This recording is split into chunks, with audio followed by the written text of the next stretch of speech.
क्या गवर्नमेंट आपको इमरजेंसी के समय बिना किसी कारण के जेल में डाल सकती है? क्या कोर्ट्स आपके राइट टू लाइफ के राइट को प्रोटेक्ट करने से मना कर सकते हैं? क्या आपको न्याय पाने के अधिकार से वंचित किया जा सकता है? चलिए समझते हैं कि इमरजेंसी के समय आपके अधिकारों का क्या होगा और कॉन्स्टिट्यूशन में इसके प्रोटेक्शन के लिए क्या क्या प्रावधान है, स्पेशली अंडर आर्टिकल 20, 21, 32 एंड 26 के बारे में इस वीडियो में हम जानेंगे। फंडामेंटल राइट हमारे कॉन्स्टिट्यूशन के पार्ट 3 में है, जिसमें आर्टिकल 12 टू 35 फंडामेंटल राइट मिले हुए हैं, जो कि 6 टाइप के राइट इस समय हमारे कॉन्स्टिट्यूशन के द्वारा फंडामेंटल राइट के अंतर्गत 6 टाइप के राइट प्रोवाइड किए गए हैं। इस वीडियो में हम बेसिकली इमरजेंसी से रिलेटेड क्वेश्चन देखेंगे कि क्या इमरजेंसी से कौन कौन से राइट हमारे प्रभावित होते हैं, फंडामेंटल राइट, और बेसिकली जो हमारे सारे क्वेश्चन हैं वो आर्टिकल 20 और 21 से रिलेटेड है, जिस कारण हम आर्टिकल 20 और 21 को स्पेशली पढ़ेंगे। आर्टिकल 20 क्या है? Article 20 basically protection in respect of conviction for offence. Offence के लिए जो भी पर्सन कन्विक्ट होता है उसके रेस्पेक्ट में उसके पास क्या राइट है, उसको क्या प्रोटेक्शन कॉन्स्टिट्यूशन के द्वारा मिले हुए हैं, इसको देखते हैं। तो पहला जो राइट है वो है no retrospective criminal laws, means इसे एक्स पोस्ट फैक्टो लॉ भी कहा जाता है। मीन्स यदि कोई पर्सन कोई क्राइम किया हुआ है तो वो जो कन्विक्ट होगा उसे जो पनिशमेंट मिलेगी उस टाइम के जो एग्जिस्टिंग लॉ है, जिस टाइम वो पर्सन क्राइम किया हुआ है उसके अकॉर्डिंग ही उसे कन्विक्शन दिया जाएगा, मीन्स उसे पनिशमेंट मिलेगी। No retrospective criminal law means यदि कोई पर्सन जो है किसी टाइम पे, किसी स्पेसिफिक टाइम पे कोई क्राइम करता है और फ्यूचर में मीन्स उसके ट्रायल में, प्रोसीडिंग में काफ़ी लंबा समय लग जाता है और बीच में उस ऑफेंस के लिए कोई न्यू लॉ आ गया, लेकिन जो वो पर्सन है वो पुराने वाले लॉ के जिस टाइम उसने क्राइम किया है उसी लॉ के अकॉर्डिंग उसको पनिशमेंट मिलेगी। मीन्स कोई भी नया लॉ जो आएगा उसका कोई भी रेट्रोस्पेक्टिव इफेक्ट नहीं होगा। अगला है नो डबल पनिशमेंट या फिर डबल जियोपार्डी। मीन्स यदि कोई पर्सन जो है एक क्राइम के लिए पनिशमेंट उसे मिल चुकी है, ट्रायल हो चुका है उसका, तो फिर उसी क्राइम के लिए उसे फिर से जो है पनिश नहीं किया जा सकता। ये राइट जो है किसी ऑफेंडर को या फिर किसी जो अपराधी है उसे मिला हुआ है। अगला है नो सेल्फ इंक्रिमिनेशन। मीन्स कोई भी ऑफेंडर, कोई भी अपराधी जो है अपने अगेंस्ट में कोई भी गवाह नहीं दे सकता, कोई भी गवाही नहीं दे सकता। ये राइट मिला हुआ है किसी भी ऑफेंडर को जो कि कन्विक्ट जिसे किया जाता है किसी भी ऑफेंस के लिए। अगला है आर्टिकल 21, जिसमें protection of life and personal liberty है। Means right to life and personal liberty, किसी भी पर्सन को, चाहे वो सिटीजन हो या फिर नॉन सिटीजन, उसे ये राइट मिला हुआ है कि उसके जो राइट टू लाइफ है और पर्सनल लिबर्टी है उसे लॉ के द्वारा डिप्राइव नहीं किया जा सकता except procedure established by law, जो कि एक इसका एक्सेप्शन है कि यदि पार्लियामेंट मीन्स लेजिस्लेचर कोई लॉ के थ्रू जो है प्रोसीजर एस्टैब्लिश करती है जो कि किसी पर्सन के, किसी सिटीजन के राइट टू लाइफ और पर्सनल लिबर्टी को वायलेट करता है, इन्फ्रिंज करता है, तो वो जो है वो उसका right to life and personal liberty का वायलेशन नहीं माना जाएगा। इसके अलावा Maneka Gandhi versus union of India 1978 के केस में ये डिसाइड किया गया कि जो प्रोसीजर एस्टैब्लिश्ड बाय लॉ है वो जस्ट, फेयर एंड रीजनेबल होना चाहिए, आर्बिट्रेरीनेस नहीं होना चाहिए। ये था आर्टिकल 20 एंड 21। नेशनल इमरजेंसी, जिसका प्रोविजन आर्टिकल 352 में है, का क्या इफेक्ट पड़ेगा इसको समझते हैं। फंडामेंटल राइट पे बेसिकली नेशनल इमरजेंसी के तहत जो है दो आर्टिकल से इफेक्ट पड़ता है, आर्टिकल 358 एंड आर्टिकल 359। 358 के अंतर्गत आर्टिकल 19 जो कि हमें 6 टाइप के राइट को प्रोवाइड करता है वो ऑटोमेटिकली सस्पेंड हो जाता है, जबकि आर्टिकल 359 में ये प्रोविजन है कि प्रेसिडेंट के पास ये पावर है कि वो प्रेसिडेंशियल ऑर्डर को इशू करके सर्टेन फंडामेंटल राइट के इन्फोर्सेबिलिटी को सस्पेंड कर सकते हैं। मीन्स प्रेसिडेंशियल ऑर्डर के अंतर्गत प्रेसिडेंट जो है कुछ जो भी फंडामेंटल राइट हैं 6 टाइप के, उसके इन्फोर्सेबिलिटी को सस्पेंड कर सकते हैं। मीन्स यदि किसी पर्सन का फंडामेंटल राइट इमरजेंसी के टाइम पे इन्फ्रिंज होगा, वायलेट होगा, तो वो जो भी फंडामेंटल राइट प्रेसिडेंट के द्वारा सस्पेंड किए गए हैं उसको किसी भी कोर्ट में जा करके इन्फोर्स नहीं करा सकता। इससे रिलेटेड एक केस है जो कि बहुत ही रेलेवेंट और इम्पॉर्टेंट केस है, एडीएम जबलपुर वर्सेस शिव कांचुक्ला 1976, जिसे हैबियस कॉर्पस केस भी कहा जाता है। ड्यूरिंग इमरजेंसी 1975 आर्टिकल 21 को सस्पेंड कर दिया गया था, जिसके तहत कई सारे कई सारे लीडर्स को बिना वारंट के इलीगली डिटेन कर लिया गया था। इसके बाद जो है सुप्रीम कोर्ट में जब ये केस गया, हैबियस कॉर्पस रिट पिटीशन गया, तो वहाँ पे सुप्रीम कोर्ट की मेजॉरिटी ने ये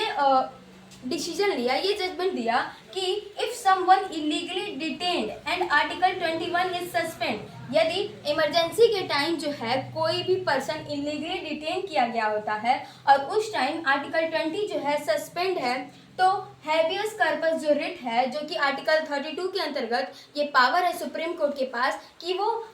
5 प्रकार के रिट जो है इशू कर सकता है, जिसमें से एक मोस्ट इम्पॉर्टेंट है हैबियस कॉर्पस। वो पर्सन जो कि इलीगली डिटेन किया गया होता है इमरजेंसी के टाइम, आर्टिकल 21 जब सस्पेंड है, तो वो हैबियस कॉर्पस रिट के लिए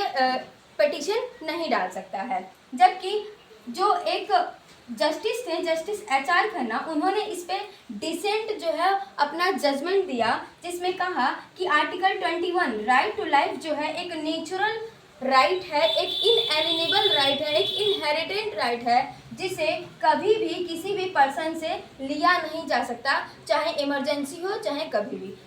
जो जस्टिस HR खन्ना है, उनका इस केस में dissent opinion. ADM Jabalpur case को वाइडली क्रिटिसाइज किया गया, इसे black spot of Indian constitutional history माना गया। उसके बाद आया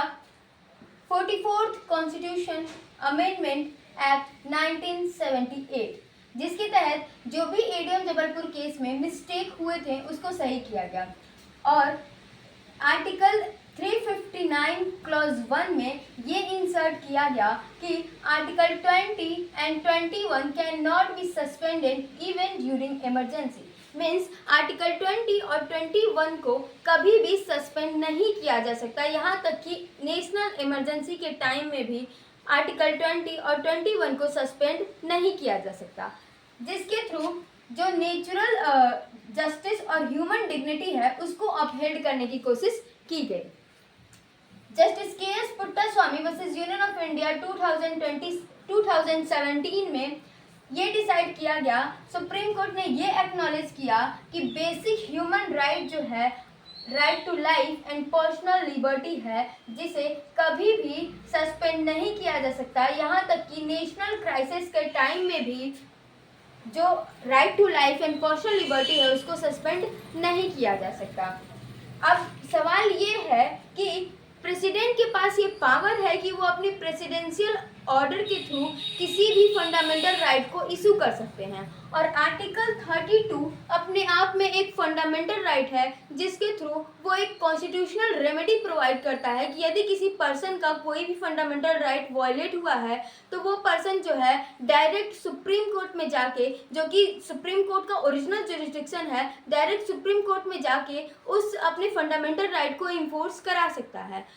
यदि नेशनल इमरजेंसी के टाइम फंडामेंटल राइट जो कि आर्टिकल 32 है, यदि उसे सस्पेंड कर दिया गया है प्रेसिडेंशियल ऑर्डर के थ्रू, तो क्या आर्टिकल जो 20 और 21 है, right to life and personal liberty, and जो आर्टिकल 20 है, तो उसे जब उसका वायलेशन होगा तो कोई पर्सन जो है कैसे अपने उस राइट को इन्फोर्स कराएगा, क्योंकि आर्टिकल जो 32 है उसे प्रेसिडेंशियल ऑर्डर के थ्रू सस्पेंड कर दिया गया है। तो ये जो है एक बिग प्रॉब्लम है, एक बिग क्वेश्चन है। 32 प्रेसिडेंशियल ऑर्डर के द्वारा सस्पेंड कर दिया गया हो, तब कोई व्यक्ति जो है जिसका आर्टिकल 20 और 21 वायलेट हुआ हो, तब वो कैसे अपने राइट को इन्फोर्स करा सकता है? इसका आंसर है आर्टिकल 26, जो कि ये पावर देता है हाई कोर्ट को कि वो फंडामेंटल राइट और अदर लीगल राइट को